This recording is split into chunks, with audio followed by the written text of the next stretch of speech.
And welcome back to Daily Wrap. It's potluck time. This is part of the show where we go around the table and share our favorite stories of the day. Ladies first. I usually compliment you on your color. That's kind of Carolina Panther blue. I don't know where to go with We're that. matching today. That's right. It's good. We call each other before the show. That's right. What are you wearing? Yeah. What are you wearing? More importantly, what are you talking about? I am talking about, on Friday, a JetBlue pilot filed a lawsuit against JetBlue because he was on a flight from New York to Las Vegas, and while on the flight had a mental break, a psychotic break, and tried to crash the plane. The co-pilot came in, stopped him, saved the day, wonderful. The pilot who tried to crash the plane was actually tried for it and found not guilty by reason of insanity. On Friday, he sued JetBlue for negligence for not noticing that he was insane and for allowing him to fly. And they sued him for $14 million. Now that is, to me, as a lawyer, utterly insane and a real stretch in trying to find... Right. But the lawyer who took this case, it's really a travesty. However, you talk about the recent crash with the German plane, and right now the big talk in legal worlds who do this type of thing is that airline, are their insurers going to be responsible? And it's going to be the same argument. You should have known that he was not competent to fly. It's not the same argument. It's a similar argument. Well, the difference is that the airline in Germany is going to be sued by people who were damaged. They lost loved ones in it and say, you should have been aware. I don't think that pilot who was insane has standing to bring the suit. He doesn't have damage. How was he damaged? Right. And if you don't have damage, how do you have standing? But the liability part of the question is he's going to say they should have known, even though I didn't tell them, by the way I was acting, by the things that were going on, they should have known that I was insane and they were negligent for not knowing that. That's going to be the same question here because that pilot was ripping up the doctor's notes that said that he was unable. Take it on a contingency. I'm wondering whether his lawyer has any hope to get. There's 3 U.S. citizens involved in that other crash. I'm wondering whether there's some hope that he may get some access to that. Can I ask you a question? What is my nose doing right now? Twitching a little bit. I have a little twitch right here, right? My wife will tell you that means an explosion's about to come. Uh-oh. All right? And I told her actually this weekend, let's move to Britain.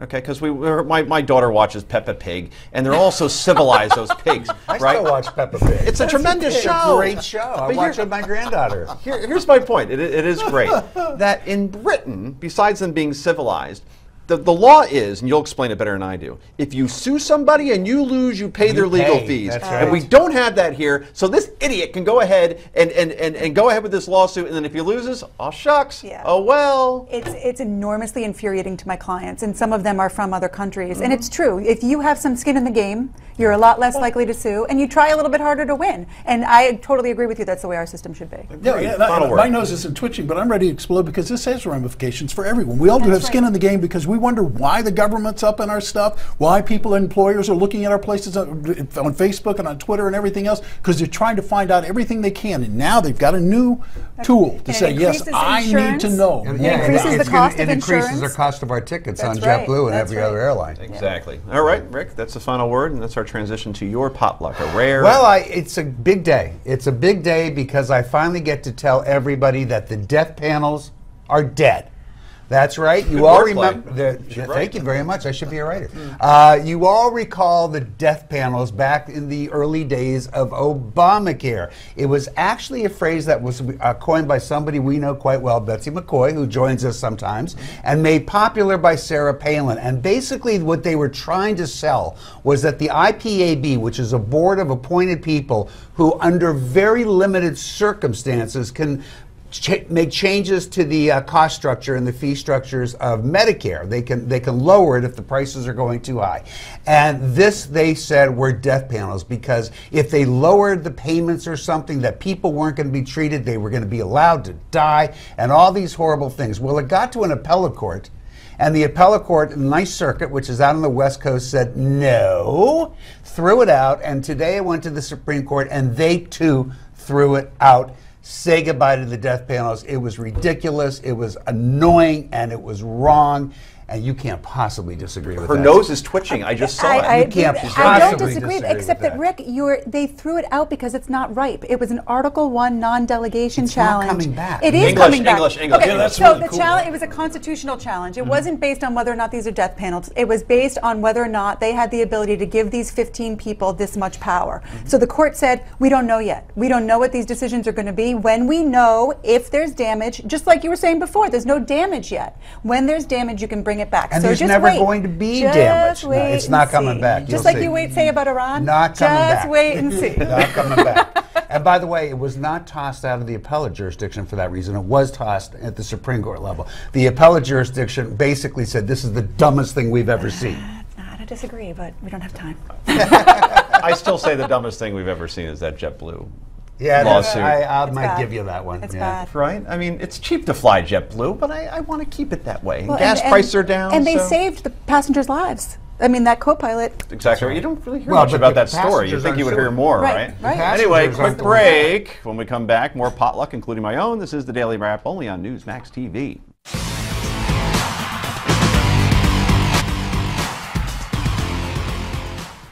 And welcome back to the Daily Wrap, everybody. I'm your host, Joe Concha, and you're just joining us. Well, we're in the middle of our potluck, where we're sharing our favorite stories of the day. It's my turn, and you thought I was angry during the last segment. Oh, boy. Can we show the New York Post cover from, I think it was Sunday? Yeah. Village Idiots. That is not a Photoshop. That is a selfie stick, which should be banned anyway. And then these idiots, that really is the only word that you could go with here, are taking a picture while the East Village is basically burning down. They found 2 bodies in the building behind them after a gas explosion, and they're actually taking a picture in front of this carnage. They look so happy. There isn't like even a thought, a consciousness whatsoever that people could have been killed or hurt. The girl from The Sopranos could have been hurt that was in there. right. Lives there. Christopher's D'Amato lives girlfriend there, yeah. that got shot in the woods. Dre D'Amato. Yeah, she Yeah, lives in yeah, that building. Adriana. Lives in there, Yeah. yeah. Right? So it's just nuts. Fortunately, one came to their senses and actually offered an apology. Let's get it up on screen. It was inconsiderate, you bet, to those hurt in the crash, to the city of New York. I don't know where crash doesn't comes even know from. what happened. Right. It was a gas explosion, not crash, you moron. What happened last week in the East Village is not to be taken lightly, you think? And I regret my course of action. Okay, at least it's an apology. We also have some notes from residents, right, control room, that, okay, these are actually up around the neighborhood, including gawkers. Please keep off our stoop. Gawk from the street. Another one saying this is a tragedy, not a tourist attraction. Show some respect. Damn right. Good Lord. So people are actually going down there who were visiting the city this weekend to look at the really cool fire that was going on that may have killed people. So yeah, now we actually, all right, so that's confirmed, those 2 bodies. 2 people are dead. Okay, Yeah, 2 okay, I know people 2 dead. were missing, now it's 2 dead. I mean, look at that, that's crazy. It's a 5-alarm fire right there, and people are actually taking pictures in front of it. I mean, where'd they go after that? They go to 9/11 Memorial? Hey, look at us! This is great. I mean, are they going to visit, Amsterdam next, go in front of Anne Frank's house? I mean, where does this end? So anyway, good job, New York Post, because that was one of the better headlines that they've ever had, and I just weep for the future. That the fact that it wasn't like one person taking a picture. This was a whole group. The With a clue selfie is it's stick. called a selfie. Okay. That's your biggest Not a clue multi. right there. It's a selfie. It's a self-centered action by Well, a group of I don't want- self-centered but we people. can't And it's like, condemn look, they may selfies. all be really nice people, Rick. I'm not saying they're not But nice you can't people, condemn selfies. Most people will use selfies to take nice pictures of them with their grandchildren or their wife. Not to do what these idiots did and take a selfie in front of a disaster scene where there was 2 people laying dead inside those buildings that collapsed. Heather, can I sue them? I mean, I know we're talking about not suing, but You know what? sue I them bet for you could stupidity. find a lawyer who would let you sue them for your emotional distress. 'cause We actually clearly know a you were lawyer who will distressed. take most any case. He's representing a pilot against JetBlue right now. Yeah, I'm going to Yeah. give Give him a call. call. I was crying. Absolutely. Pro bono. Anyway, Bill, I didn't need almost any of your time. This is great. It's all yours. It's awesome. all yours. Well, over the weekend, there was an economist who tweeted out a tweet.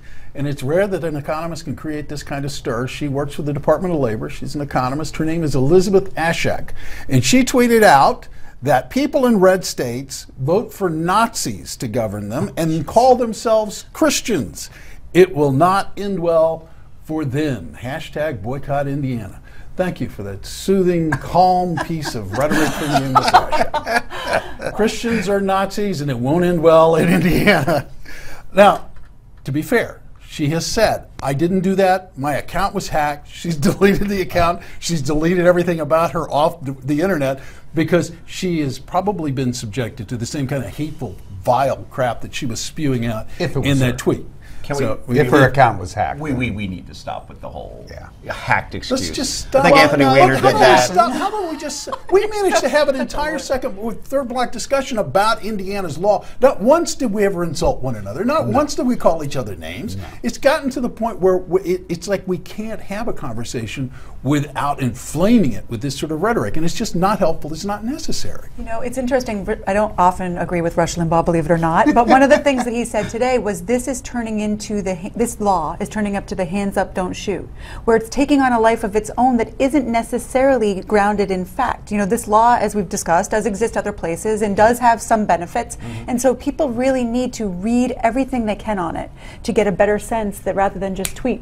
Right. Yeah, the whole perception that it seems to be is the evil white governor of the conservative state wants to make sure that gays and lesbians stay where they belong. You're right. The perception is that Indiana passed a law that says, please feel free to discriminate against gay Americans. Right. That's not what it is. And don't 25 other states have this law? They have variations of it. And you've got, again, what the key here is making the distinction between private lawsuits and lawsuits involving the government.